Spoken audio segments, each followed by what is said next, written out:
इस समय पूरे देश में नवरात्रि का त्यौहार पूरे धूमधाम से मनाया जा रहा है।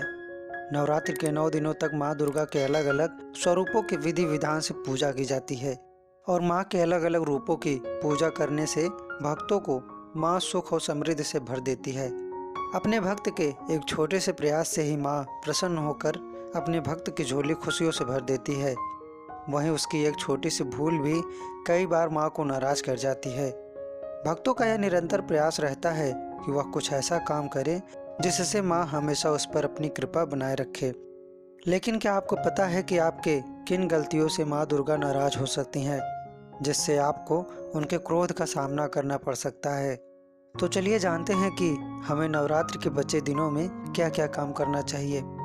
माना जा रहा है कि इस बार के नवरात्रि का अष्टमी और नवमी एक ही दिन पड़ सकता है। नवरात्र के 8वें और 9वें दिन भक्तों द्वारा व्रत रखने से माँ प्रसन्न रहती हैं। इसलिए ऐसा माना जाता रहा है कि माँ दुर्गा के सभी भक्तों को इस दिन व्रत रखना चाहिए। पूरे 9 दिनों तक व्रत रखने के बाद अष्टमी के दिन हवन किया जाता है और नवमी वाले दिन कंजक पूजन के साथ नवरात्रि का समापन किया जाता है। यज्ञ करने के बाद व्रतियों को कन्या रूपी देवी की पूजन और भोजन कराने की मान्यता भी है। वहीं माँ के पूजन के दौरान मन में किसी भी तरह के शंका या दुर्भावना बिल्कुल भी नहीं करना चाहिए, क्योंकि जिस मन में शंका या दुर्भावना होती है वो मन कभी शांत नहीं हो सकता। अगर आपने अभी तक इन बातों को ध्यान नहीं दिया है तो नवरात्रि के अष्टमी और नवमी के दिनों में ये बातें ज़रूर ध्यान दें।